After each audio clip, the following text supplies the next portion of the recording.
gostaria de iniciar comentando com vocês que nós já conhecemos as deficiências do modelo fee-for-service e, no outro extremo, do modelo orçamentário do SUS. Com os recursos econômicos limitados e a evolução da medicina em velocidade elevada, como garantir a sustentabilidade do setor? Ainda não encontramos um modelo universal. Será que existe um único modelo universal? A busca por eficiência e produtividade tem nos apresentado novos limites para garantir a entrega de uma saúde qualificada às pessoas. A sustentabilidade econômica dos envolvidos no setor saúde não é uma opção, é nossa obrigação como gestores atingi-la. Somos as pessoas na liderança neste momento e precisamos pavimentar as bases sólidas para a evolução do setor. Para isso, contamos hoje com uma equipe qualificada que compartilhará conhecimentos e experiências. Nós temos com a gente hoje o senhor André Osmo, consultor sênior da consultoria do Hospital do Sírio-Libanês, o senhor Ernesto Nogueira, CEO e founder da Velho Connected, Guilherme Azevedo, CHO da Alice, e Júlio Vieira, superintendente comercial do Hospital HCOR. Eu gostaria de iniciar passando a palavra para o senhor André Osmo, que terá aí 10 minutos para apresentar o seu tema, e peço que a todos que registrem aí suas perguntas via chat para que a gente possa, na sequência, estar respondendo, ok? Senhor André, bom dia. Bom dia. Gostaríamos de lhe ouvi-lo, lhe passar a palavra de imediato aí. Ótimo. Bom dia a todos e a todas. Esse é um tema extremamente relevante no momento que, não só agora, mas há muitos anos, que nós estamos tentando navegar nas águas turvas dos altos custos da saúde.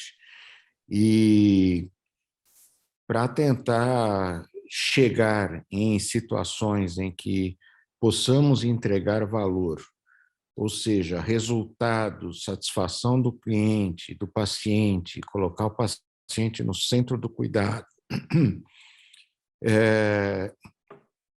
e termos desfechos e resultados adequados a preços viáveis e possíveis, né? Essa é a grande discussão. Há mais de 30, 40 anos que nós estamos discutindo isso, começou com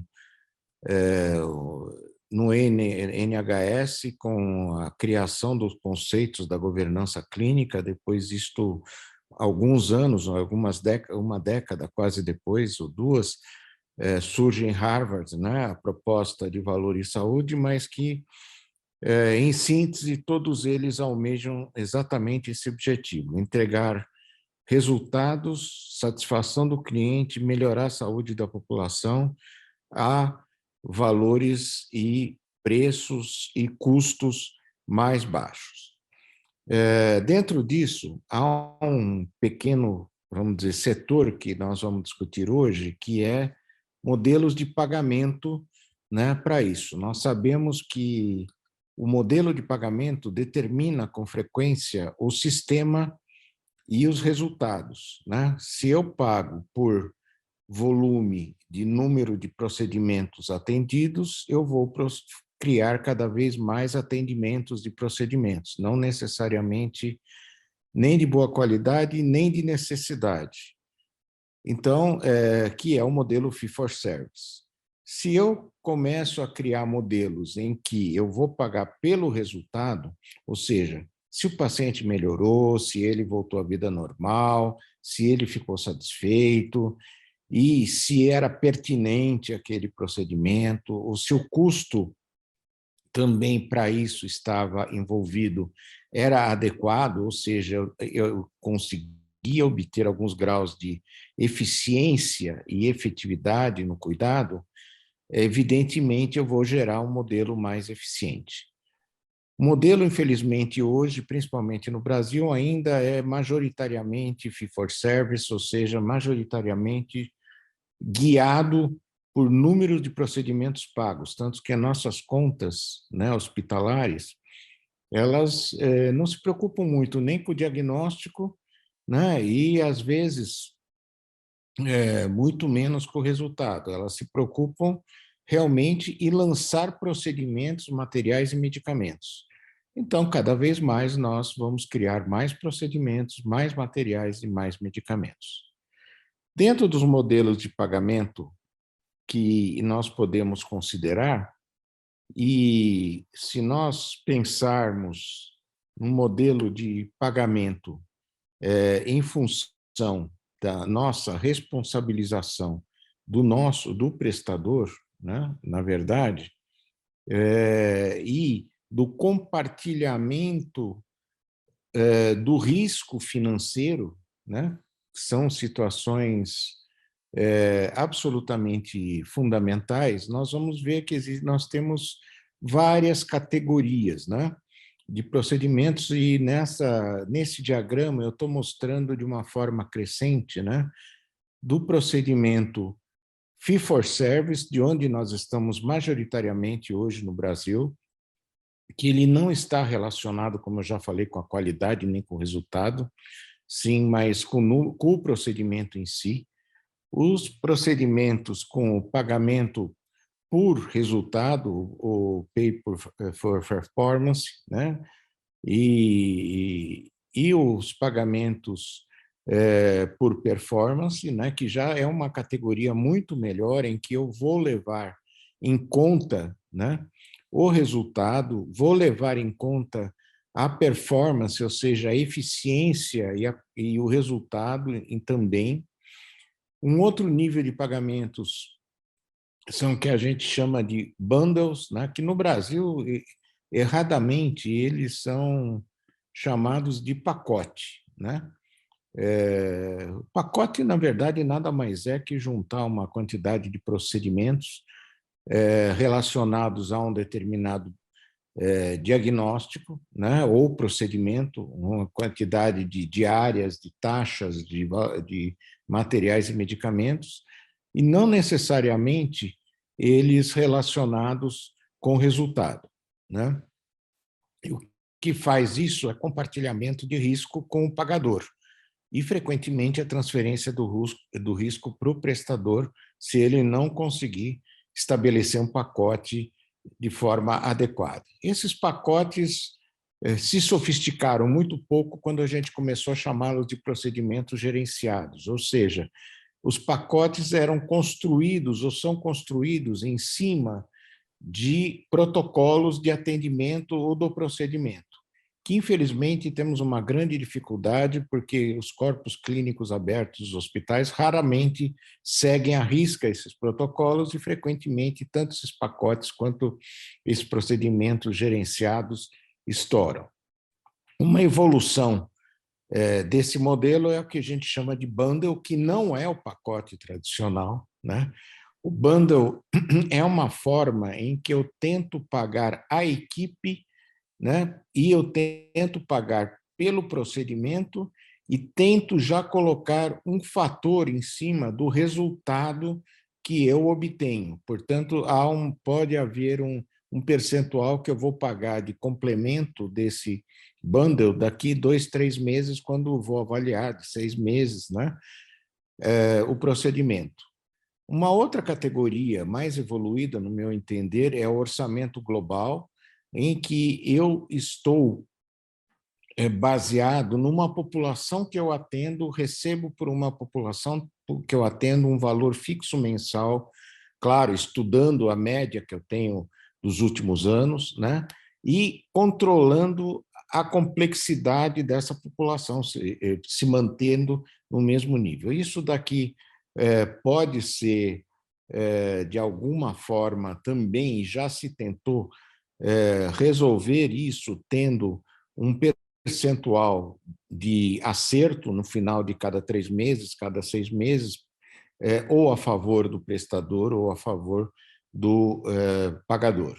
E, por fim, temos o modelo de capitation, que é quando eu pago por uma determinada população, independente do procedimento que ele está tendo, ou que eu estou desenvolvendo, ou do atendimento que eu estou fazendo, e sim um valor fixo por período frequentemente pago ou parcialmente ou totalmente antecipadamente em cada período.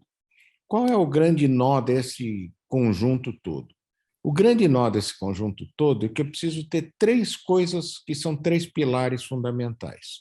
O primeiro que eu preciso ter é um sistema de informação adequado, em que eu tenha um acompanhamento permanente desse paciente, ou desse pacote, ou dessa população, durante o período que eu estou trabalhando, né? Este é um ponto fraquíssimo no nosso meio, porque os sistemas são fragmentados, o cuidado é fragmentado, e, portanto, dificilmente eu tenho um sistema, a não ser que seja uma única operadora que atende de forma fixa, então, e de forma verticalizada, então todo mundo que é atendido da sua população é dentro desse sistema, mas na grande maioria das vezes, quando isso não acontece, eu não tenho essas informações. E dentro dessas informações fundamentais, saber a complexidade, a severidade do doente, inclusive no sentido de poder aquilatar se eu estou pagando adequado, se um deveria receber mais, de outro deveria receber menos.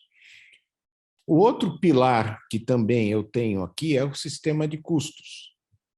E esse pilar também é muito crítico. Nós temos uma grande maioria dos nossos hospitais sem sistemas de custo, ou com sistemas de custo simplesmente por absorção, que não necessariamente nos ajudam na constituição do procedimento, onde eu precisaria, sim, de um custo por procedimento, né? Existem técnicas, mas há uma minoria dos hospitais ou dos serviços de saúde usam isso, né? Eles também é complexo de ser implantado, mas não é impossível. E o terceiro ponto é a aderência do corpo clínico, né?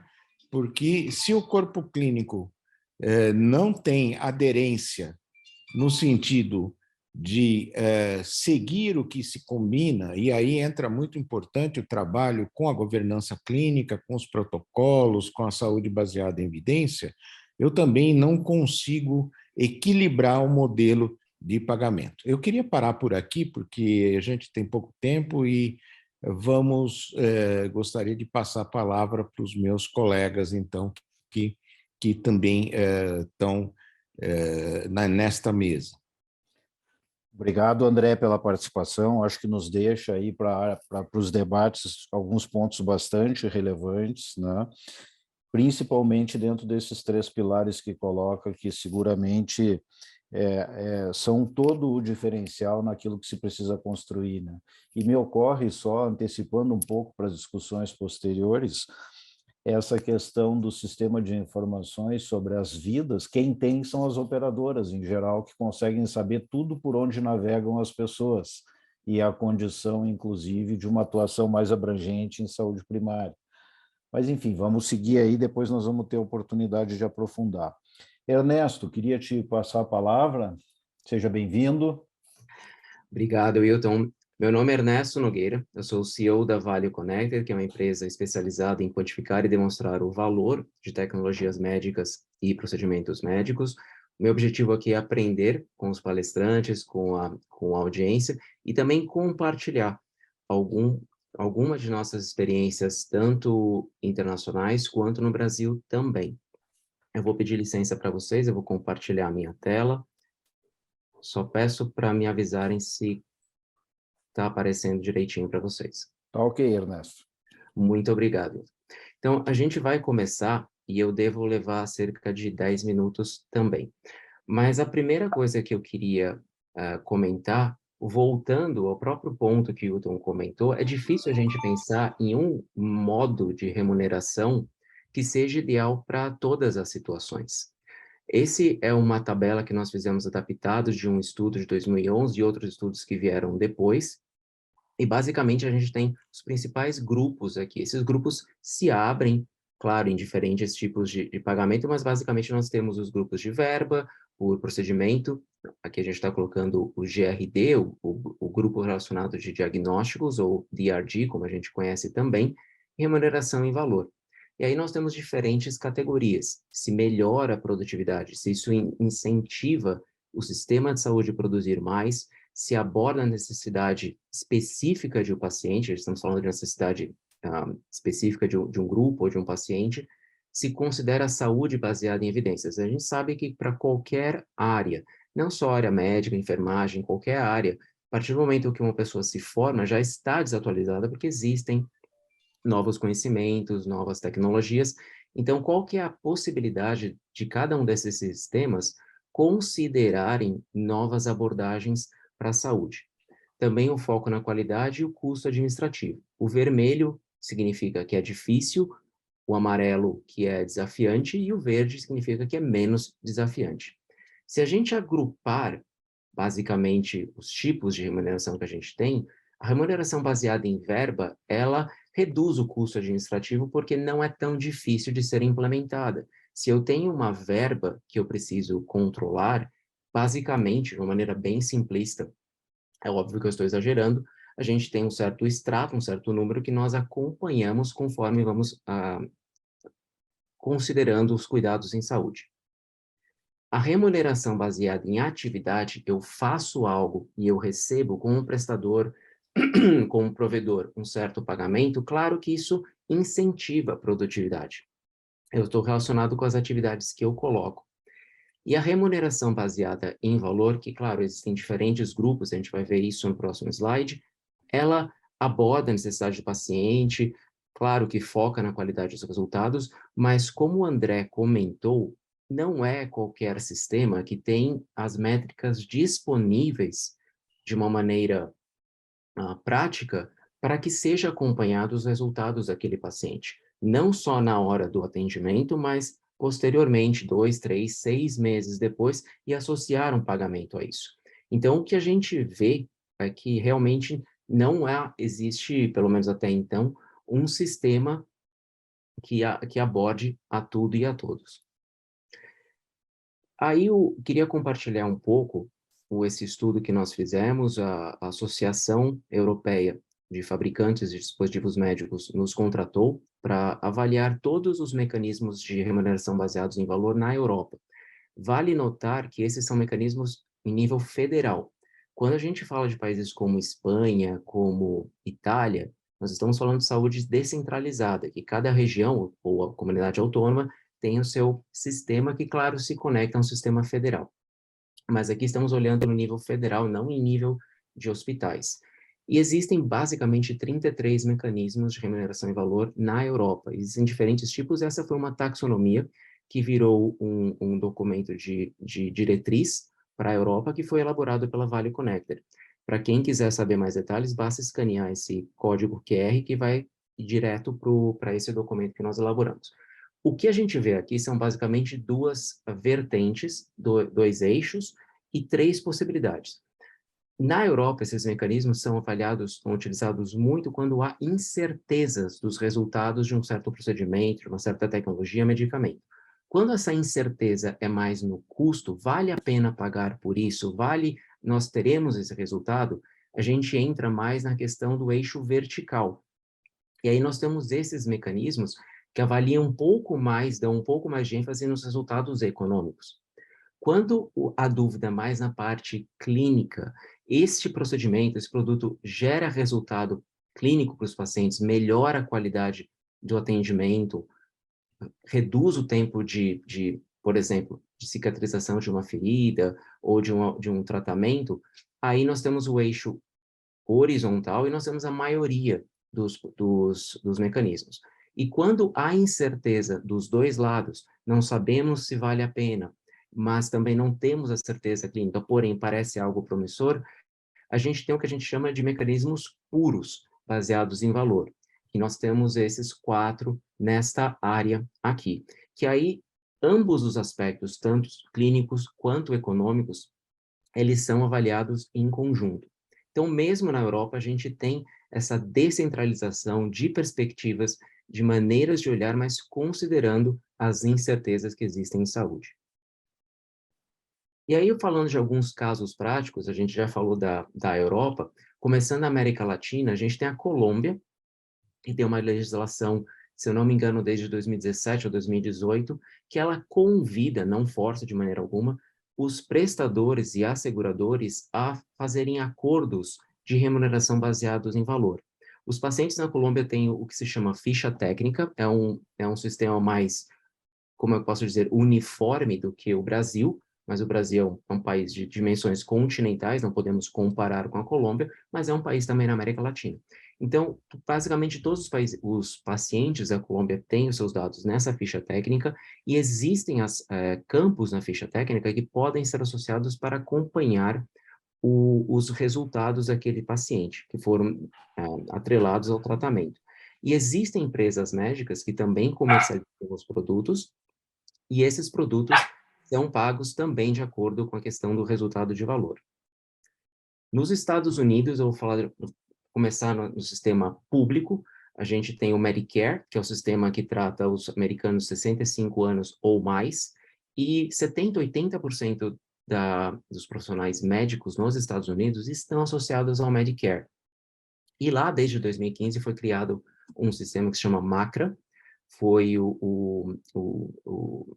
criado durante o governo do Obama, e esse mecanismo que ele existe até hoje, ele atrela o pagamento de um médico de acordo com os resultados. Um exemplo claro é a detecção rápida de infecções. Se um paciente entra em um hospital e aquela infecção não foi propriamente diagnosticada, e ele passa e acaba contaminando outros pacientes ou precisa ficar em isolamento, há uma queda significativa na produtividade daquele hospital, e isso é atrelado como uma penalidade para o pagamento dos médicos relacionados. Porém, se aquela detecção, se aquele diagnóstico ocorreu, aquela infecção foi detectada, há um bônus do pagamento. E a Blue Cross Blue Shield, que é uma seguradora, né, digamos assim, ela, que está espalhada por todos os Estados Unidos, também implementou vários mecanismos de remuneração baseados em valor, especialmente depois do Covid, associados à saúde digital. Então, a gente encontrou um exemplo de inteligência artificial no estado de Washington, não no Washington, D.C., mas no estado de Washington, Noroeste, no qual os profissionais médicos utilizavam um sistema de monitoramento remoto de pacientes com saúde mental, e a métrica era reduzir as rehospitalizações por intercorrências desses pacientes. E o que foi alcançado uma redução de 90% dessas rehospitalizações, utilizando esse mecanismo de inteligência artificial, de monitoramento, e o pagamento atrelado a valor. E no Brasil, finalmente, a ANS aprovou 13 projetos piloto de remuneração baseados em valor. Em 2020, houve a segunda oficina virtual, nos quais 9 operadoras apresentaram os seus resultados. Eu não vou nomear operadoras específicas aqui, mas vale muito a pena assistir esse vídeo, embora seja um vídeo de 4 horas de reunião. Mas são métricas que foram utilizadas no Brasil, utilizando desde desfechos clínicos, taxa de fidelização, outras métricas, para se associar uma remuneração baseada nesses resultados. E para completar meus 10 minutos, esse é o último slide que eu pretendo apresentar, só queria deixar o que, pelo menos nós da Vale Connect, aprendemos até então, e também entrevistando sistemas de saúde, tanto no Brasil como lá fora também. Não existe modelo de remuneração perfeito. Em várias situações, a combinação deles provém uma situação muito boa. Por exemplo, há uma certa alocação de verbas do governo federal para o estadual, e o governo estadual pode utilizar modelos de remuneração baseados em atividade ou valor para atender a população, ou diretamente pelo federal. Mas não existe um modelo único, pelo menos até então não se criou, o que a gente saiba, que tenha todas as respostas. O que a gente viu também nos modelos de remuneração baseados em valor, os modelos mais bem-sucedidos, e ainda há muito a se aprender, ainda há desafios, foram aqueles que foram iniciados com projetos menores, projetos pilotos, no qual o aprendizado pôde ocorrer de forma mais controlada, versus implementar tudo de uma vez. E, finalmente, a remuneração baseada em valor, ela se demonstra muito interessante para procedimentos e tecnologias promissoras. O que eu quero dizer com isso? Tecnologias e procedimentos nos quais talvez não vale a pena esperar por ter um estudo randomizado controlado, ou às vezes não é possível ter um estudo randomizado controlado, por exemplo, duplo cego. Se estamos falando de um método cirúrgico, cirurgia robótica, por exemplo, não dá para fazer um duplo cego. Mas existem certas tecnologias digitais também que afetam não apenas o desfecho clínico, econômico, mas também o fluxo de trabalho de um provedor. Então, todas essas tecnologias são promissoras para o aspecto de remuneração baseada em valor. Bom, era isso que eu queria contribuir e fico à disposição. Mais uma vez, agradeço pela oportunidade. Tu sabes que a tua apresentação me fez lembrar, há uns 20 anos atrás, eu assisti uma apresentação num congresso de publicidade, onde o grande dilema das empresas de publicidade era como se ganha dinheiro na internet. Porque ganhar dinheiro com os veículos convencionais, todos nós sabemos como funciona, com jornal, televisão, rádio, etc. e tal. Me parece que o nosso dilema é mais ou menos o mesmo. Nós temos um modelo conhecido que a gente sabe bem ou mal como é que se ganha e como é que ele funciona e como é que ele garante a sustentabilidade. E migrar para o novo oferece uma série de riscos desconhecidos que tu trataste aqui como incertezas, né? Então, me lembrei dessa situação vendo a tua apresentação, porque é exatamente o mesmo momento, né? Nós precisamos achar os novos caminhos, construí-los, né? Eles não vão aparecer nem cair de paraquedas, né? Mas quando tu colocas, tem um vídeo lá de 4 horas, primeira coisa assim, puta, assistir 4 horas uma reunião requer muito estudo, dar esses passos que nós precisamos dar, requer muito aprendizado, muito esforço. Ao natural não vai acontecer, né? Obrigado, Ernesto, pela tua apresentação aí, considerações, enfim, e de imediato passando a palavra aí para o Guilherme. Bom dia, Guilherme, seja bem-vindo. Bom dia, Ailton. Acho que eu vou contextualizar. A Alice, ela é bem jovem, tá? Ela tem 2 anos só de operação. A gente começou a Alice, André, Matheus e eu, há 3 anos e meio atrás. André e Matheus vieram de outros setores, tá? Eles dirigiam a 99, empresa famosa, primeiro unicórnio brasileiro, e eu ajudei a construir o Doutor Consulta. Talvez eu estou na saúde há uma década. André e Matheus estão comigo juntos nessa há 3 anos e meio. Bom, a Alice é uma gestora de saúde. E o que é uma gestora de saúde? Na nossa concepção, é um modelo onde... E isso tem tudo a ver com o velho Base Healthcare, tá? Eu vou chegar lá. Mas a gente montou uma atenção primária própria, que carinhosamente a gente chama de time de saúde. Hoje tem 250 profissionais de saúde CLTs trabalhando na nossa atenção primária, digital e presencial. A gente tem centros ambulatoriais, que a gente chama de Casas Alice. A gente tem uma operadora de saúde com a nossa comunidade de saúde. Comunidade de saúde é como a gente chama a atenção secundária e terciária. Em contratos não fee-for-service, integração de dados clínicos como premissa, né? Como a gente está fazendo tudo isso do zero, então é um pouco mais fácil quando você faz do zero. Os nossos contratos, principalmente com a terciária, estão bem baseados em pacote bundles, eu vou chegar lá. A Alice tem um corpo clínico fechado, então a atenção secundária é um corpo clínico fechado, a retaguarda é um corpo clínico fechado, e que usa os sistemas Alice, e usa protocolos Alice, e a gente tenta fazer com que seja a pertinência técnica Alice.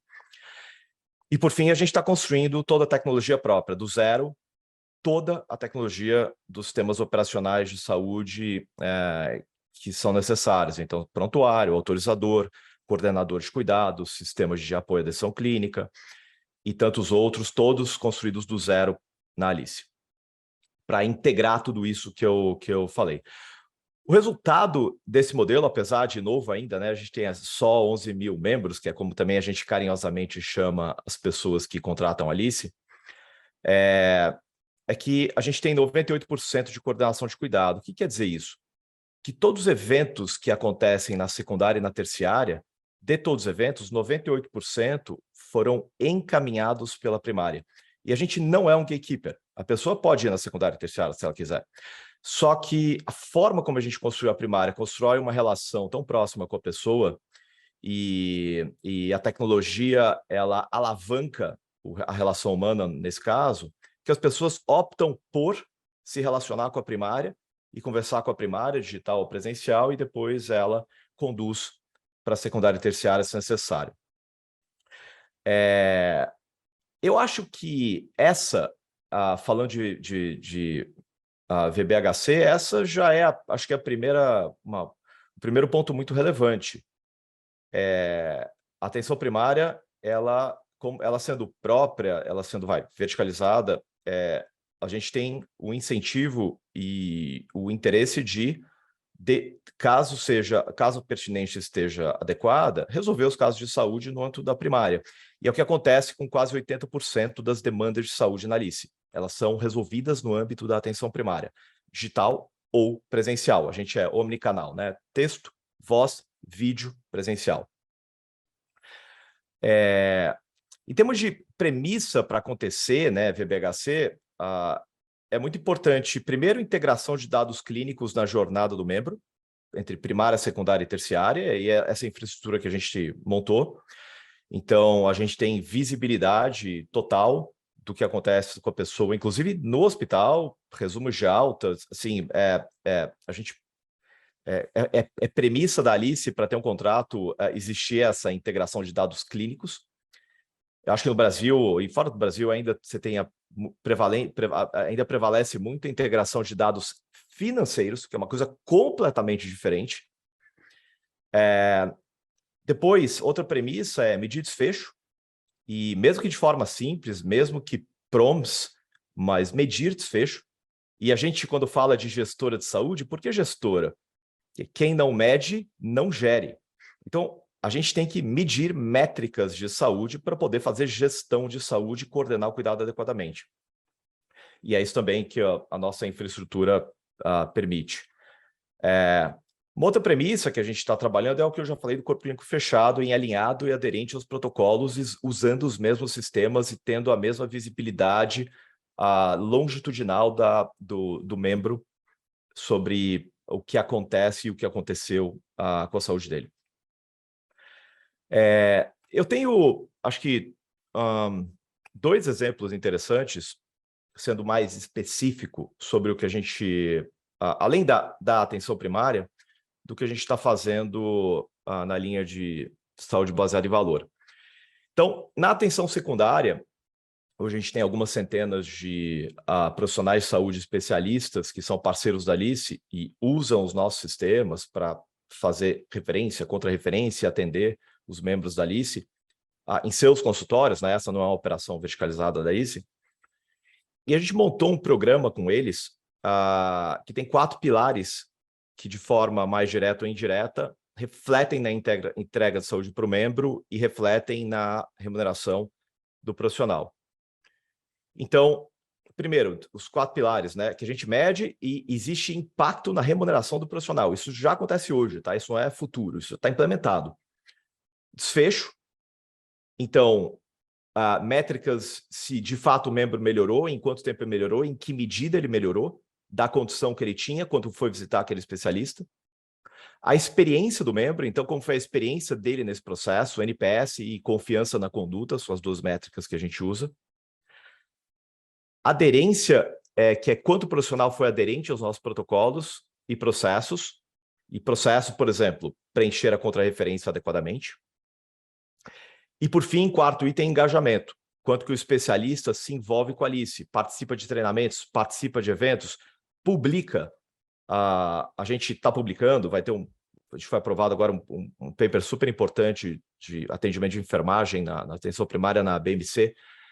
Então, a parte técnica e de publicação técnica é super relevante aqui também. E isso faz com que, para a gente, esse é um bom piloto para começar que na atenção secundária já começa com esses tipos de incentivos diferentes. O segundo exemplo é um caso mais de terciária, um caso cirúrgico, urologia. Então, a gente, junto com o nosso corpo clínico de urologistas, a gente montou uma nova forma de pagar por diagnóstico os casos de litíase ureteral, versus o padrão de pagamento por cirurgia. Isso também foi implementado e a gente tem os resultados, né? Isso não é que é um projeto e aconteceu, isso já está implementado e funciona assim aqui. Então, o objetivo é evitar o desalinhamento de incentivos pela remuneração da conduta cirúrgica ser muito maior do que uma conduta não cirúrgica. Então, o que aconteceu foi que todo urologista na Alice, neste caso específico de litíase ureteral, recebe pelo diagnóstico, independente da conduta. O resultado é que a taxa de cirurgia foi 50% menor do que nas retaguardas de hospital não Alice, que a gente tinha como referência. 27% de cirurgia dos nossos médicos versus 54% de cirurgias nos corpos clínicos do hospital. Ainda assim, a gente conseguiu pagar 90% a mais para os médicos com esse modelo de remuneração VBHC, comparando se eles tivessem recebido pelo modelo tradicional, pelo mesmo padrão de condutas que foram usadas, se eles estivessem no fee-for-service versus do jeito que a gente fez. Do jeito que a gente fez, eles receberão 90% a mais. E, ao mesmo tempo, olha que legal isso, a gente reduziu em 25% o custo total com essa condição na Alice. Porque a gente remunerou melhor os profissionais de saúde, mas gerou 50% de custo de internação hospitalar menor. Então, o resultado disso é que o médico foi bem melhor remunerado, a pertinência técnica foi mais adequada e o sistema de saúde inteiro saiu ganhando. Acho que esse é um caso prático que a gente tem outros, mas esse é o modelo, é assim que a gente está funcionando e nos próximos anos esperamos que dezenas de outras condições de saúde funcionem desse jeito na Alice. Obrigado, viu? Guilherme, muito obrigado, muito bom te ouvir, e é interessante porque tu abordas aí a questão de estrutura do setor. Nós temos um setor estruturado, eu não vou arriscar quanto tempo aqui, mas seguramente décadas, né? Com todas essas partes compartimentadas, né? Porque a gente tem dentro da operadora uma visão, depois nós temos os hospitais, os médicos nos consultórios, os laboratórios independentes e, como eu só não lembro, acho que foi o André e o próprio Ernesto que comentaram também, na integração desses recursos todos para conseguir chegar a resultados. E eu acho que tu abordas essa questão de como pensar um modelo aonde preciso, porque vocês não têm toda a estrutura dentro da Alice, pelo que eu entendi, vocês não têm hospitais, vocês estão adaptando os modelos existentes dentro de um novo modelo de gestão, né, de todos esses recursos. Então, acho que tem um belo desafio aqui para a continuidade também da nossa discussão. Muito obrigado, Guilherme. E, de imediato, para a gente finalizar e entrar aí nos debates, vamos ouvir o Júlio Vieira.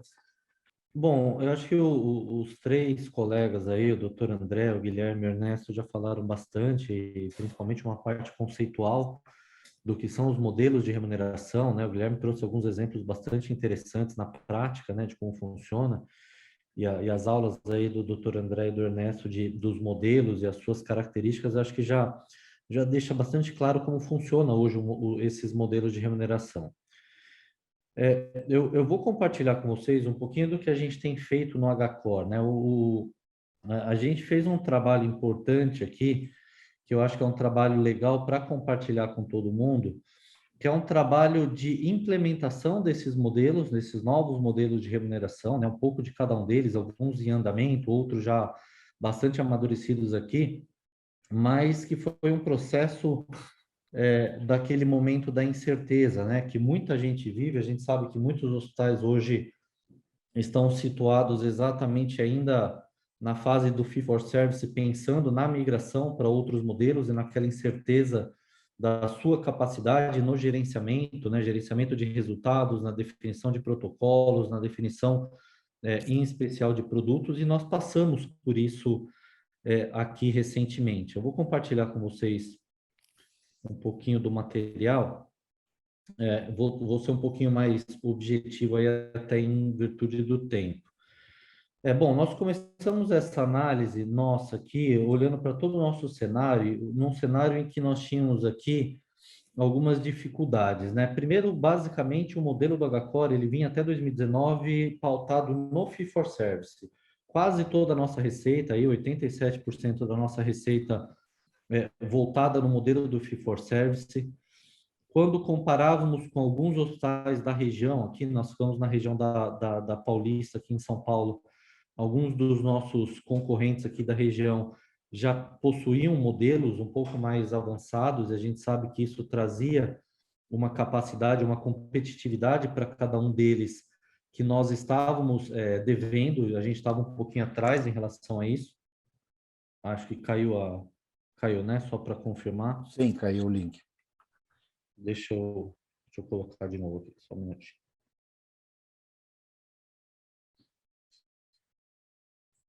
E a gente tinha também um cenário de uma solicitação recorrente, né, dos nossos parceiros aí, as operadoras insistentemente pressionando para a virada de alguns modelos, em especial aqueles modelos mais tradicionais de mercado, né, pacotes de áreas globais, e que eu acho que é a grande dificuldade na virada, né, dos hospitais quando a gente fala de um modelo de transição. Iniciamos então esse modelo, né, com planejamento. Então, em 2020 foi quando nós fizemos esse diagnóstico, fizemos toda uma estruturação de um time para dar conta disso. Então, antes de começar qualquer virada, a gente preparou o time, né? Criamos uma estrutura, metodologia de trabalho com um time qualificado para fazer toda essa estrutura. E a partir daí nós começamos então algumas viradas. A gente iniciou pelos produtos mais básicos, tá? Então começamos aí com os pacotes gerais, né? Pacote cirúrgico, pacotes de pronto-socorro e as diárias globais. E a partir daí a gente iniciou mais alguns modelos um pouco mais elaborados, né? Que são os modelos onde todos têm um pouco mais de dificuldade, inclusive as operadoras, de fecharem modelos de remuneração, né? Falando dos bundles, falando dos riscos compartilhados, até linhas de cuidado, a gente tem discutido algumas estruturas. Então, a primeira coisa que nós fizemos com a estruturação, essa é o organograma da diretoria comercial aqui no HCore.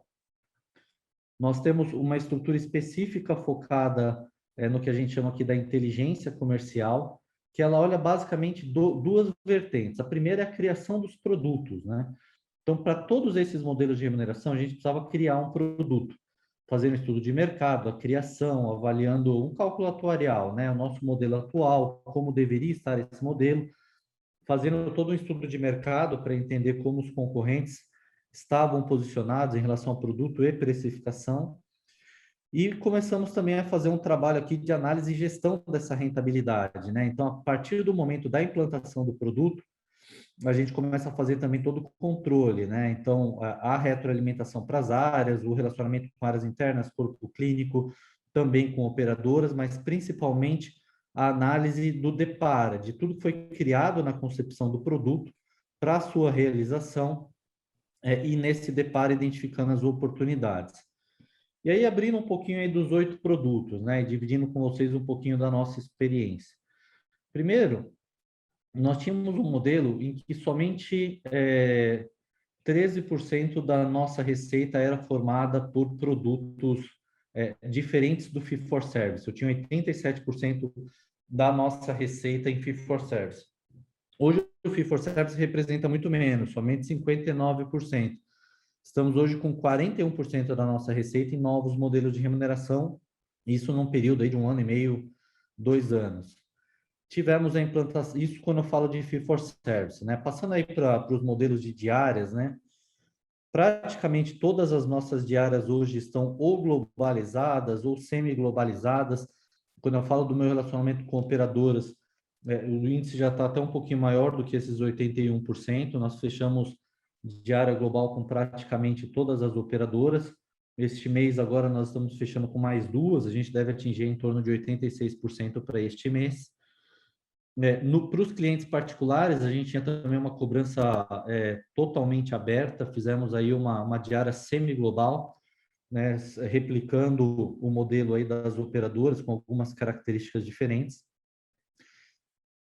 Nos pacotes, eu acho que foi o nosso grande avanço, né? Além das diárias globais, que obviamente já centraliza bastante do método de cobrança, os pacotes foi onde nós evoluímos. Nós tínhamos, em 2019, 40 pacotes, hoje a gente já está com 196, preciso até atualizar esse material, nós evoluímos já de 40 para 196 pacotes.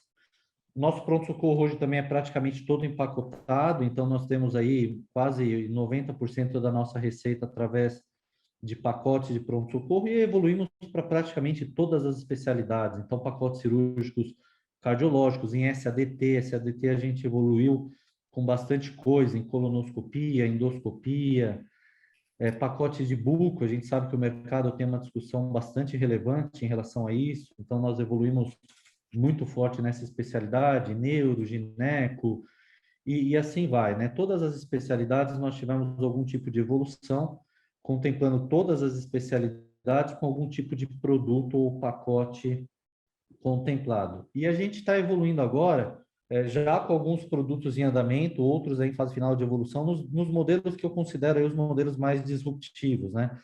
Então, Capitation a gente vê muito no mercado em relação à medicina diagnóstica, né? Nós temos 2 produtos aqui, um rodando já bem, que é um produto que nós temos aqui para tratamento de população idosa. Então, nós temos um produto em que nós gerenciamos um grupo de idosos para uma operadora, como um exemplo, em que nós fazemos toda uma linha de cuidado com alguns produtos contemplados, como consultas, acompanhamento, alguns exames contemplados, enfim, e a gente faz toda a gestão da saúde dessa população. A gente está evoluindo aí numa fase final já com uma operadora para o fechamento da radioterapia no modelo de orçamentação. Então, que é um modelo que é semelhante ao modelo de um Captês, num modelo em que a gente tem... Opa, acho que travou aqui o meu som. Encontrei isso na internet sobre... A Siri querendo né? participar. A Siri começa a ouvir, ela quer sugerir também aqui. Bom, aí a radioterapia nós avançamos bastante, então tem uma operadora que a gente está fechando, e alguns outros modelos que a gente está numa fase aí já um pouco mais avançada. A DRG, a gente está num projeto como operadora, e numa classificação conjunta de toda uma população para iniciar também um produto relacionado a essa classificação e também pagamento. Alguns bundles, né? Muito normal aí a gente vê bundle de mama, o doutor André fala muito isso no mercado, a gente está em andamento aí um bundle de mama e de gastro, e nós temos 2 produtos interessantes aqui, que são a TQ e a TJ, que a gente tem tanto bundle quanto um contrato aí de compartilhamento de riscos, né? Então, onde a gente avalia o procedimento desde seu diagnóstico, os exames, a cirurgia, depois do pós, com a reabilitação também, então um produto bastante interessante. O grande ponto que eu vejo é que quando a gente fala dessa discussão no mercado, a gente entra numa discussão sempre do quanto o hospital vai perder quando evoluir para esses modelos, né? Eu sempre gosto de falar um pouquinho dos nossos resultados. É claro que depende de uma capacidade sua de gerenciamento, mas nós tínhamos aqui um produto, uma composição da nossa carteira em 2019, em que praticamente era somente fee for service. Hoje a gente está quase meio a meio. Eu faturo quase 400 milhões de reais por ano em novos modelos de remuneração. Isso não impediu em momento algum o crescimento do hospital. Ano passado nós tivemos um crescimento aí de 25%. Esse ano a gente está prevendo aí cerca de 1 bilhão e 100 em receitas. Então, a evolução do modelo não fez com que a gente perdesse competitividade. Eu não trago aqui os dados oficiais do EBITDA, mas nós tivemos o EBITDA aí no ano passado também alto e superior aos anos anteriores. Então, nós não tivemos nenhum tipo de comprometimento no resultado. É claro que tem produtos que a gente tem melhor ou pior resultado, isso depende de um acompanhamento, e que é um acompanhamento que depende de uma atividade interna, né? Então, além de gerenciar o produto, precisa ter envolvimento das áreas, todas elas, uma definição dos protocolos. Então, se a equipe médica não estiver envolvida na criação do produto, depois você não consegue gerenciar. É importante ter um alinhamento com as operadoras, né? A evolução deste modelo contempla um risco, né? O risco de você errar no cálculo, no modelo, e é importante que você esteja aberto para revisar e retroalimentar todo mundo, né? Então, o que a gente vê muito também são hospitais evoluírem, mas não gerenciarem e não retroalimentarem a cadeia. E aí você tem algum tipo de dificuldade em assegurar o resultado e a evolução. Então, essa é um pouco da nossa experiência aqui, né? Nós evoluímos bastante nesse último período, a gente ainda está evoluindo, acho que os grandes modelos que a gente precisava virar, nós viramos, com muitas incertezas, né, inseguranças. Hoje a gente vê o produto aí, o modelo de remuneração alterado no hospital. Hoje a gente fica muito mais tranquilo em relação a isso, mas de fato a jornada foi uma jornada com bastante incerteza, né? E aí dependia muito dessa nossa atuação para fazer as coisas acontecerem bem. As apresentações, elas têm complementos importantes e caminhos extremamente relevantes aqui em relação ao tema. Eu gostaria de pegar aqui algumas perguntas que foram trazidas. Por que operadoras no Brasil resistem em comprar ideia de valor das fontes prestadoras? Alegam quem não tem volumetria suficiente para que as negociações sejam interessantes para ambas as partes e que as linhas de cuidado ainda são poucas frente a tantas doenças que impactam o sistema de saúde. Como inovar essa negociação para que ambas ganhem? Essa pergunta aqui é da Daniela Magalhães e eu queria deixar... Queria direcionar essa pergunta aqui para o Guilherme, porque tanto se fala de operadora, e nós tivemos um case ali de uma operadora que está estabelecendo um modelo de relacionamento, vamos dizer assim, diferente e que está conseguindo evoluir nesse caminho. Pode nos ajudar, Guilherme? Honestamente, assim, eu sei falar da Alice, eu não sei falar de outras operadoras. De verdade, assim, eu não sei. Eu acho que eu consigo enxergar, talvez, de uma forma... Olhando por um ângulo que chama-se Dilema do Inovador. Aliás, é um livro excepcional. Se alguém quer ler sobre inovação, disrupção, é do Clayton Christensen, professor de Harvard, que até faleceu uns anos atrás, um cara super brilhante que escreveu esse livro, Dilema do Inovador. E é um livro antigo já, deve ter umas 3 décadas. E eu acho que o ponto aqui é, a gente está construindo, eu vou fazer o paralelo, a gente está construindo a Alice do zero. Mesmo assim, começou numa folha em branco. É um esforço hercúleo, assim. Tem 700 pessoas trabalhando na Alice hoje para colocar ela de pé. A gente não tem um incentivo legado para conseguir fazer coisas diferentes e apostar em modelos diferentes, porque a gente não tem meio que nada a perder, no sentido de não existe uma negociação comercial com parceiros legada, não existe a gente não é uma companhia aberta, então não existe um resultado que a gente tem que entregar no próximo trimestre. Não existe, talvez, uma gestão, executivos, cujos bônus e cuja estabilidade do emprego depende do resultado do trimestre que eles se comprometeram. Então, existe um problema fundamental que chama-se alinhamento de incentivo. No momento que existe uma empresa, uma operadora, que tem carteiras gigantescas e relacionamentos comerciais legados, em modelos de contrato estabelecidos e tal, você mudar isso é um baita desafio por esses motivos que eu falei. Quando você faz do zero, não tem nada disso. Então, honestamente, essa é a melhor resposta que eu tenho. É um problema clássico de incentivo. Gostaria muito e assim, parabenizar pelo trabalho de Alice, que eu já venho acompanhando, né, da equipe do Guilherme, e dizer para vocês o seguinte, uma coisa é quando tem um modelo assistencial baseado no modelo de atenção primária, no modelo de saúde populacional, que é hierarquizado com atenção gerenciada, né?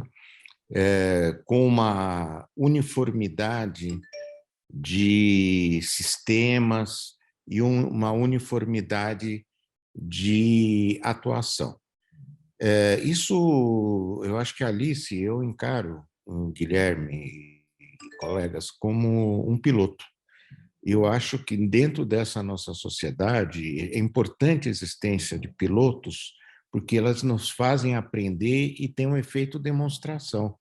E é muito difícil pegar uma população de milhões, né? Veja, ali se tem 11 mil pessoas, né, associadas, né, na sua carteira. Se eu pegar Bradesco, se eu pegar Sul América, estamos falando em milhões, muitos milhões, né?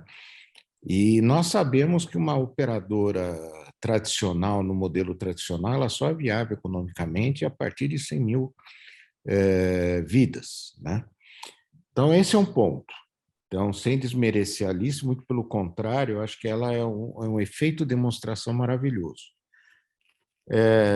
O grande problema que a gente vê das operadoras é que, primeiro, há necessidade de se transicionar para um modelo que seja viável economicamente, operacionalmente e assistencialmente. O modelo que nós estamos hoje, e se nós pegarmos os últimos trimestres, as operadoras estão funcionando com 87%, 88% de sinistralidade. Com esse nível de sinistralidade, elas atuam de forma quase que inviável, né? Porque sobra o quê? 4%, 5% para toda a despesa operacional delas, né? Como virar a mesa? Na minha opinião, virar a mesa significa, trabalhar na mudança do modelo assistencial. Isso é uma coisa lenta, trabalhosa, que depende da cultura organizacional das operadoras e da cultura organizacional da nossa população. Então, assim, o modelo que eu vejo viável, e a gente tem, é muito difícil comparar com os modelos de fora, por quê?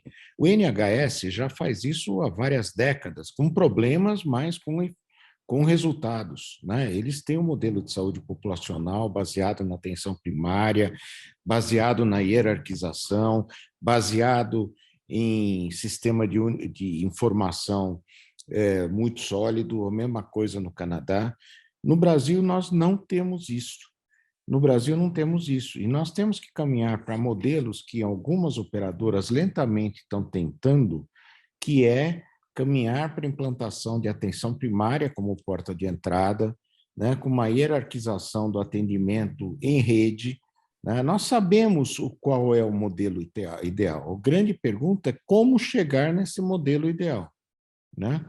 Principalmente porque as operadoras, os hospitais, a maioria dos corpos clínicos não são contratados nossos, ao contrário, por exemplo, do modelo que a Alice tem. É muito, extremamente difícil você fazer com que os próprios médicos aceitem esse modelo, né?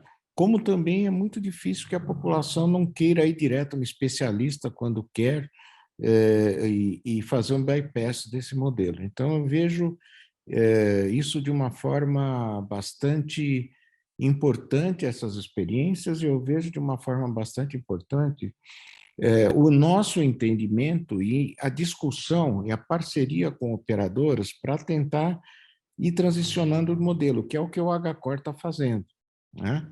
Então, era isso que eu queria comentar. Não sei se você acha, Hilton, mas é um pouco nessa linha. Obrigado, André. Ernesto, conta um pouco para a gente nessa análise do mercado europeu que vocês realizaram, como é que encaixa essa questão das operadoras? Bom, a saúde europeia, em geral, é 90% pública. Então, você tem basicamente 10% da população europeia que você tem acesso a um sistema privado. Mesmo tendo acesso ao sistema privado, em alguns países, como, por exemplo, a Inglaterra, doenças crônicas obrigatoriamente são tratadas no sistema público. Então, uma pessoa com diabetes, pressão arterial alta, vai primariamente receber o atendimento do National Health Service, o NHS. O que acontece é que o SUS no Brasil foi espelhado no NHS do Reino Unido. E hoje, no SUS, a gente tem o melhor banco de dados do mundo. Não existe outro banco de dados com esse nível de detalhe, no qual você pode encontrar um paciente, e a gente faz isso na Value Connector porque temos acesso aos dados abertos, são 42 bilhões de registros, com B de Brasil, no qual você consegue ver uma população, ver quanto tempo o que ela fez antes do diagnóstico, o que ela fez depois, e isso tudo acontece. Então, voltando a um aspecto que a própria Débora colocou aqui no chat, a questão dos dados, do acesso aos dados, é essencial, se a gente pensar. O Brasil, ele tem 55% do faturamento em saúde suplementar. Os dados da terminologia única do sistema suplementar, o TUS, não possuem o código diagnóstico na saúde ambulatorial. Não é possível seguir o paciente. Então, eu acredito que volta ao ponto, o próprio André destacou isso também, de buscar pilotos, porque na Europa o sistema já foi organizado de uma maneira inicial para ser pública, para ter um controle maior dos dados, versus o nosso sistema que evoluiu. Nós temos uma cultura diferente, nós temos um país com aspectos, vantagens e desafios diferentes da Europa, a gente parece mais até com os Estados Unidos nesse aspecto, mas eu acredito que é preciso haver um alinhamento não só nos dados, de disponibilidade dos dados, e também na questão das métricas que vão ser utilizadas. Eu acho que tendo esse alinhamento deve resolver, assim, grande parte do problema inicial, mas, claro, aí vem a questão da implementação e depende de cada operadora, de cada prestador. Obrigado, Ernesto. Júlio, uma pergunta ainda dentro desse tema. As operadoras resistem a comprar ideias de valor ou nós não estamos vendendo adequadamente isso? Eu acho que tem um pouco de tudo, na verdade, né? Acho que isso tudo, cada um ele surge por uma discussão, né? Assim, as operadoras elas têm uma intenção clara de tentar controlar gasto e de tentar controlar a prática. Quando são modelos mais padronizados, mais simples, eu acho que não há tanto essa dificuldade na evolução, né? Ou na negociação. Quando você fala de algo realmente baseado em valor, eu percebo também essa dificuldade. Foram inúmeras as situações em que nós criamos produtos aqui em conjunto com a operadora, em conjunto com o corpo clínico, e na hora de a gente, de fato, concretizar e assinar o contrato, a operadora desistiu. Ela desiste porque, na minha percepção, ela passa a enxergar uma conta, depois que ela estuda, que traz alguma insegurança para ela. Só que no modelo Fee for Service a insegurança é maior, mas aí assinar a transição eu acho que acaba sendo um ato que gera algum tipo de complexidade nessa fase de transição. Então, eu acho que a gente ainda tem muito para evoluir em algumas práticas. Aquilo que é muito padronizado e que tem menos risco de variabilidade é mais simples. Tudo aquilo que você fala de um tratamento, então, por exemplo, os bundles, né, que é uma discussão que a gente tem tentado fazer aqui com alguma dificuldade na evolução, eu já vejo que é mais complexo porque tem uma variabilidade muito grande. Então, eu acho que vem um pouco disso. Agora, as operadoras, claramente, elas querem previsibilidade.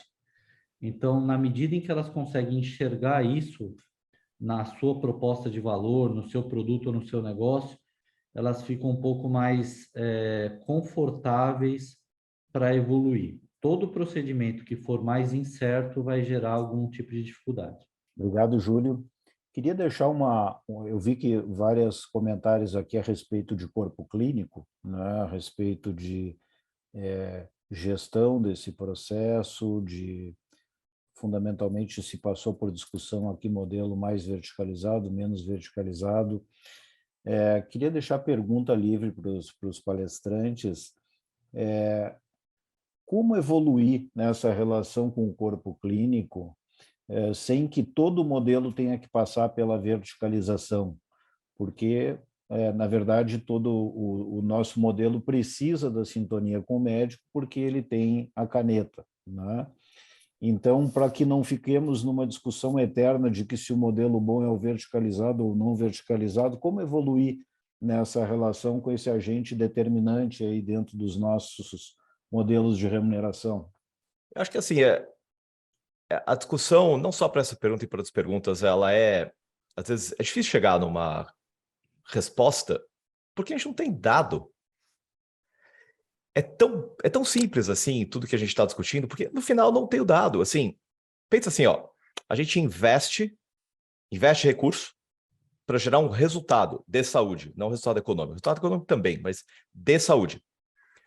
Qual é a métrica que mede o resultado de saúde? Não tem. No momento que não tem, não dá para dizer o que é melhor.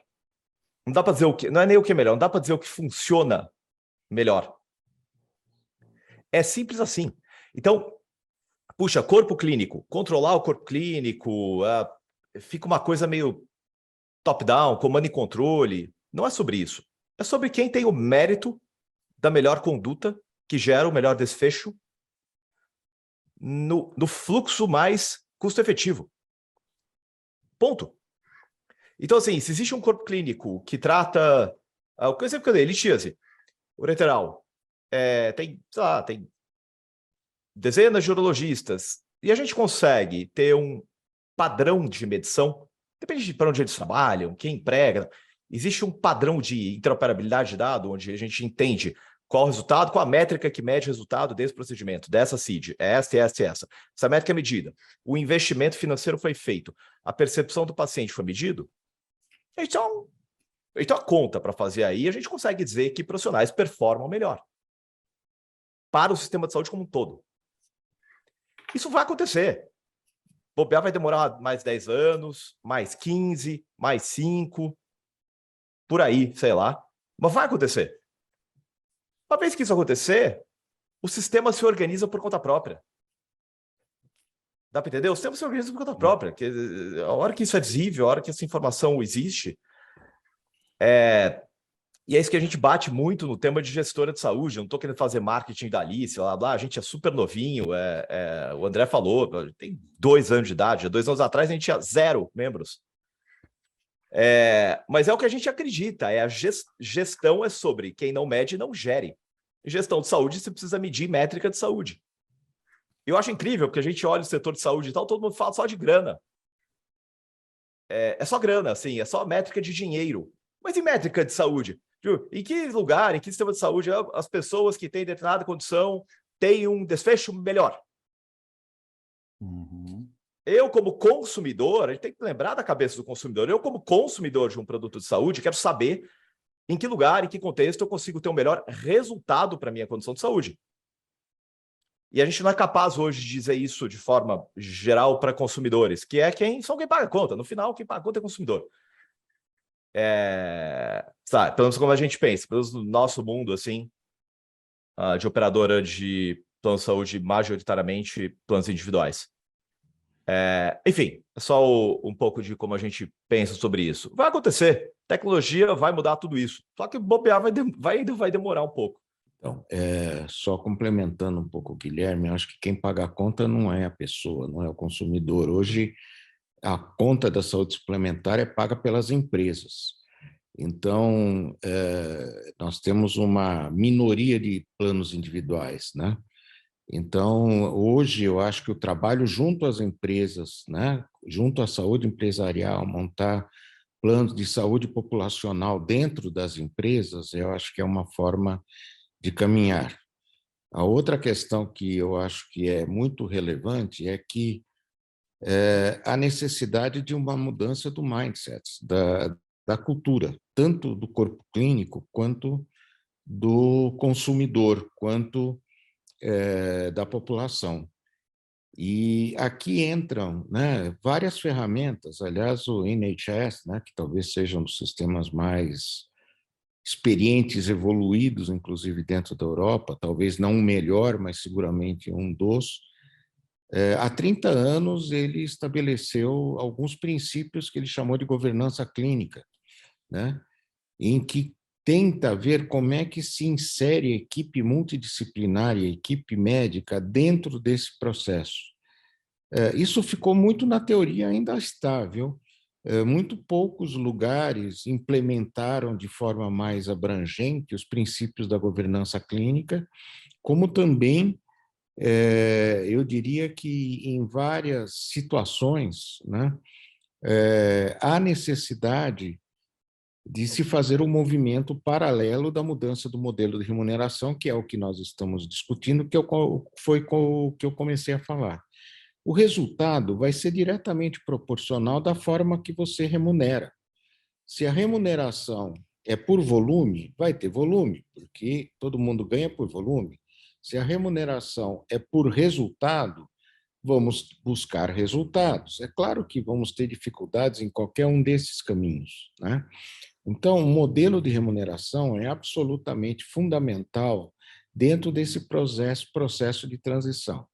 E um agravante seríssimo é que os grandes conglomerados das operadoras têm sistemas e não querem mudar sistema, e os sistemas deles não estão preparados, por exemplo, né, e eu acho que o Júlio pode até confirmar, para grandes mudanças de formas, né, tanto de pagamento como de aferição de resultados e como aferição dos riscos, né? Então, eu queria só lembrar isso. Eu acho que a questão do modelo de remuneração é uma questão fundamental, porque se o médico ganha por volume, por procedimento, ele vai continuar fazendo isso. Se ele começar, se nós conseguirmos de alguma forma fazê-lo ganhar pelos resultados, certamente a gente poderá ter um caminho mais, vamos dizer, não diria que será suave, mas mais rápido, né? Uhum. Deixa eu aproveitar só para jogar uma pimentinha aqui num tema, né?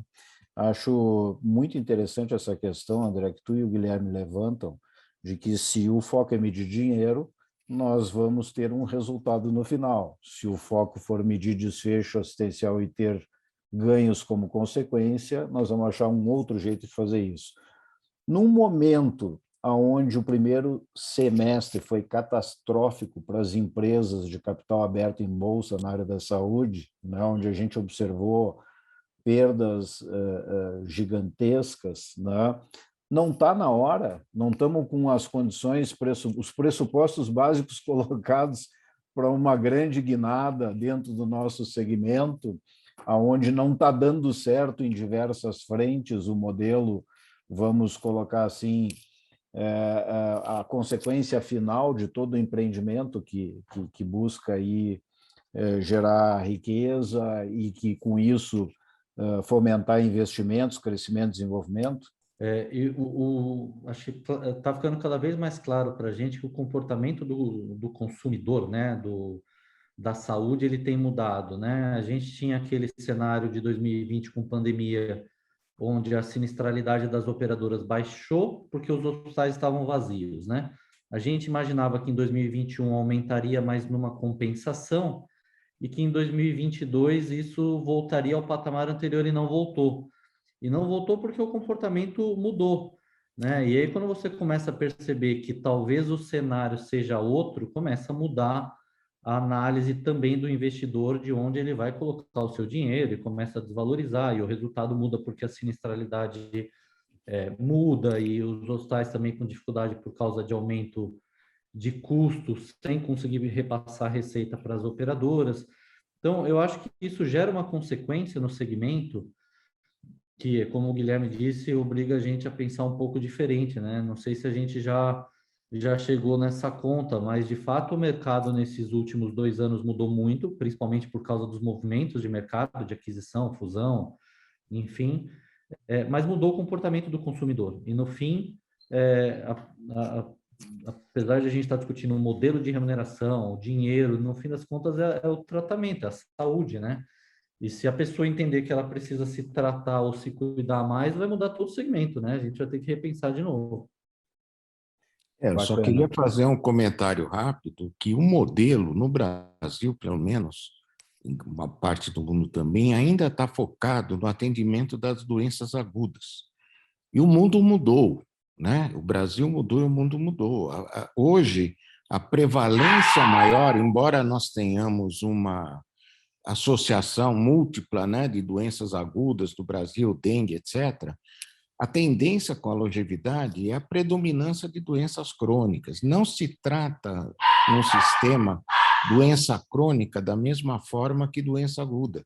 E nós ainda estamos no modelo, tanto nós da saúde quanto os hospitais, em parte, mas principalmente operadoras, focadas no modelo de doença aguda, né? E enquanto nós não entendermos que agora os modelos têm que ser voltados para a doença crônica, para a atenção primária, para o médico de família, para o segmento crônico, para a gestão do cuidado, e com isso nós vamos reduzir os custos, sim, de internação, com isso nós vamos reduzir os custos de intervenções desnecessárias ou intervenções que poderiam ser prevenidas, nós não vamos mudar. Agora, esse é um movimento global, que tem que ser, inclusive, capitaneado pela ANS e capitaneado pelo Ministério.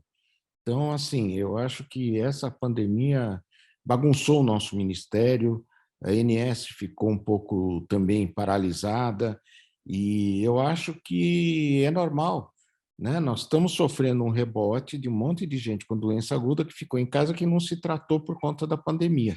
É claro que isso vai passar, mas nós temos que redirecionar o modelo de saúde. Então, acho que a questão não se resolve também ao nível individual, né? Se resolve também ao nível de sistema. Um comentário bem rápido de um ponto que a gente não abordou ainda, mas voltando ao ponto do André sobre a saúde crônica, do Guilherme também, que eu concordo, no sentido de que é inevitável que o sistema de saúde acabe mudando para termos métricas de clínicas e essas métricas serem atreladas à remuneração. Uma consequência inevitável disso, e aí eu acho que vai totalmente contra o sistema que temos no Brasil, é a cultura de um provedor que deve fazer tudo. Quando a gente fala de resultados clínicos, uma consequência inevitável é a especialização do provedor. Existem provedores que são melhor qualificados para fazer certos procedimentos do que outros.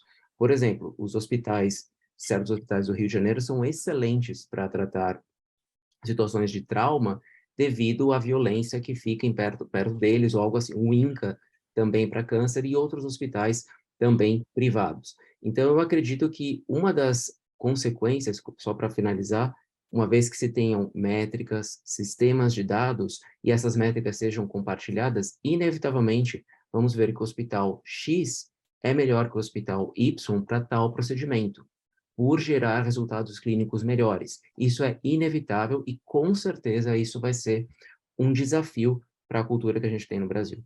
Queria deixar aqui um minuto para cada um dos nossos palestrantes fazerem as suas considerações finais. A gente passou aí por integração, passamos aí temos um banco de dados do SUS, segundo o Ernesto, dos mais completos do mundo, né? Temos a necessidade de refazer as nossas métricas e reorientar os nossos processos de resultados para ter resultados diferentes, temos mudança de comportamento do consumidor, né? Temos uma série de fatores aí que foram abordados de forma muito brilhante pelos nossos palestrantes. Enfim, queria deixar cada um aí para suas considerações em torno de 1 minuto para a gente poder fechar o nosso tempo, ok? Podemos começar contigo, André? Então, só reforçando a questão que é fundamental que se trabalhe a mudança de cultura, da cultura da saúde no Brasil, da cultura das operadoras, dos hospitais e da população. Mas essa mudança de cultura necessita de um projeto de saúde mais global para o Brasil. E um projeto, novamente, focado em doença crônica, atenção primária, em prevenção, e um projeto que tente englobar e que, de alguma forma, dê algum sentido na questão também da saúde pública, e que hoje nós estamos, infelizmente, esse meio a meio quase entre privado e público que existe no Brasil é um meio a meio muito complicado, porque muitas áreas privadas, muitos setores privados, muitas operadoras privadas acabam coibindo alguns procedimentos e jogando para o sistema público, e o sistema público também não tem dinheiro. Então, acho que é o momento de se rever a saúde através de um grande pacto. Não acho que só a saúde, né? Acho que o Brasil hoje, tanto na área econômica, quanto na saúde, quanto na educação, precisa de grandes pactos coletivos, né? para que se tente superar, enfim, um momento que a pandemia, que a evolução do mundo, que a evolução política nos levou. Obrigado, André. Ernesto? Bom, antes de tudo, agradecer também ao pessoal que acompanhou a nós, com as perguntas extremamente relevantes, comentários também. Agradecer a todos por a oportunidade. E lembrar que, como eu comentei, o Brasil tem um dos melhores sistemas de dados do mundo. O do SUS é atualizado todo mês, o da ANS praticamente a cada ano. E é interessante a gente ter tantos dados e não trabalharmos com esses dados. É claro que precisa de uma certa capacidade para entender, mas para a gente olhar para o futuro, é interessante a gente entender o que a gente fez até então. Por exemplo, olhando os dados da própria ANS, a gente olhou para 20 procedimentos, 20 procedimentos cirúrgicos que caíram em quantidade de 2019 para 2020, mas aumentaram em valor unitário. Então, aí entra a pergunta, o que aconteceu, o que foi devido a isso? A diária comentou, os pacientes estavam mais complexos, e eu acho que esse tipo de pergunta que cada operadora, cada hospital deve fazer, e valorizar os dados que já têm, porque as respostas de muitas perguntas que nós temos, já temos em sistemas de dados instalados, mas não temos talvez a cultura de olhar esses dados e planejar adiante. Obrigado, Ernesto. Guilherme? Boa. Puxa, eu sou muito otimista, assim, porque eu acho que as coisas vão fluir naturalmente. Eu sou um baita adepto, a gente na Alice é muito adepto de crer na tecnologia, no que ela faz a sociedade transformar. E a saúde ainda é muito pouco penetrada por tecnologia, pouco mesmo, assim, tá? Comparado com a sofisticação de outros setores. Então, o que a gente fala é de interoperabilidade, de padronização, de protocolos padrões. Isso tudo vai rolar e vai transformar violentamente. Se a gente lembra de banco, há 5, 10 anos atrás, se eu quisesse abrir conta num banco, tinham 3, 4 para abrir conta. Tinha muito mais opção que isso. O consumidor não tinha escolha, o consumidor não tinha poder. Olha hoje, o poder foi para o consumidor. Você troca de banco assim. Você escolhe um. E você fomenta um como um Nubank da vida. A saúde ela não é digital, ela obviamente tem toda a operação presencial e tal, mas o que eu acho que vai mudar muito, que eu sou muito otimista, é que o consumidor hoje ele tem pouca voz e pouca escolha. E a saúde é do consumidor. O RH não fica doente. O RH não fica estressado. Não é a filha do RH que fica... RH não é nada. RH não é um CPF. RH é uma coisa. A mesma coisa vale para a empresa. A gente esquece que tem pessoinhas que ficam doentes e se estressam. A saúde é delas. E essas pessoas não têm escolha. É o plano que a empresa enforça. A tecnologia vai dar escolha para as pessoas. A gente tem convicção disso. De um jeito bem grande. Isso vai demorar 5 anos, 10 anos, mas é inevitável. Olha para qualquer indústria que a tecnologia penetrou. A consequência é o consumidor passa a ter escolha. E o consumidor passa a ser o centro de tudo. Então, acho que isso vai acontecer na saúde. Obrigado, Guilherme. Júlio? Bom, acho que para fechar, eu acho que a gente tinha um objetivo aí de tentar abranger bastante esse tema da saúde baseada em valor, né? Eu acho que a gente ainda está numa fase não equalizada de relação entre as partes, né? Entre operadoras, hospitais, né? Ou prestadores de serviços, corpo clínico. Ainda há uma desconfiança, né? Em relação à prática, e muito do que tem sido construído vem em resposta a isso, a tentar de alguma forma regular prática, regular o setor e tirar a desconfiança, né? Eu acho que muito já se avançou, pelo menos em relação às concepções, mas pouco se avançou na prática no país ainda em relação aos modelos, né? A gente sabe o que tem que fazer, mas a gente pouco fez, né?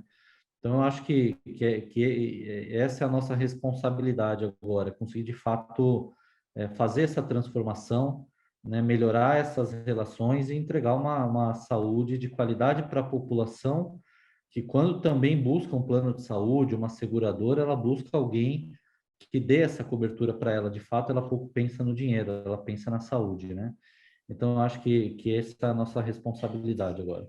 Eu, mais uma vez, gostaria de agradecer André, Ernesto, Guilherme, Júlio, pela participação de vocês. Acho que vocês abrilhantaram muito aí o nosso encontro, né? E acho que fizeram provocações muito interessantes, que todo mundo sai com várias provocações aí para buscar caminhos, né? Como tentei no início comentar, nós somos as lideranças do momento, né? Em um determinado momento nós vamos passar o bastão, nós vamos ter que passar esse bastão em melhores condições do que nós recebemos para os nossos sucessores, né? Então temos que construir hoje as respostas para essas perguntas todas, né? Muito obrigado a vocês, muito obrigado pela audiência e todos que participaram desse encontro.